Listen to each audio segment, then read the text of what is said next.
Ano ko sa Diyos Espiritu Santo, sa banal na simbahang Katolika, sa kasamaan ng mga banal, at sa kapatawaran ng mga kasalanan, sa pagkabuhay ng mga nangamatay na tao, at sa buhay na walang hanggan. Amen.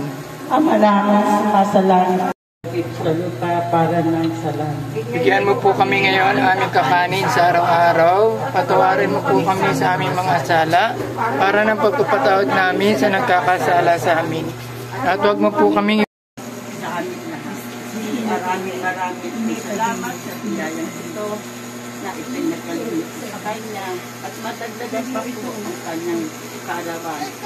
Maraming salamat at ipinagkaloob po ang kanilang Panginoon sa kanilang mga anak at sa kanyang apo na nawa kasakitan. Sa aming Panginoon, nandito po kami ngayon, Panginoon, nagkikipon-tipon upang po saksihan po ang maganap na celebration ng aming head na si Sister Eloisa.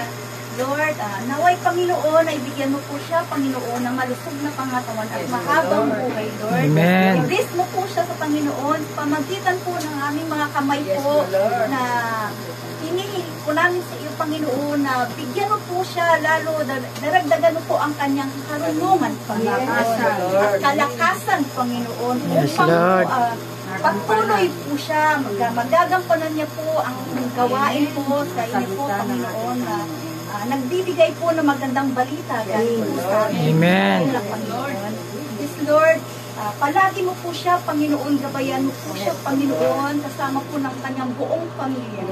Amen. Kasama din po kaming lahat po dito, Lord, sa pamagitan po namin na i-guide mo po kami, Panginoon, upang magsama-sama po kami lahat po, na hinihiling po namin na bigyan mo po kami lahat ng blessing, Lord.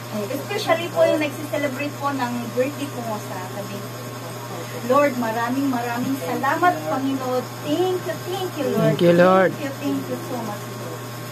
Patuloy mo po, yes, Lord, i-bless mo po, Panginoon, ang kamay na aming sister, na bigyan mo po siya, Panginoon, ng kapangyarihan, Lord. Yes, Lord, na upang po marami po siyang mabless ang bawat isa po na inakitan po namin niya po na larawan na aming mahal na inang Virgin. Yes, Lord, bigyan mo po siya, Panginoon, ng basbas na matunghayan po, Panginoon, ang buhay ng salita ng Diyos, Lord. At lahat imimensahin mo po sa kanya, Panginoon, ang mga salita po na galing po sa Biblia, Lord. Yes, Lord. Amen. Thank you, Lord. Ganun din po, Panginoon, sa amin, Panginoon, lahat. At lalo na po, Panginoon, yung aming kapatiran po, Panginoon, na wala po sa oras na ito. Maraming kadala ako ng mga ginagawa.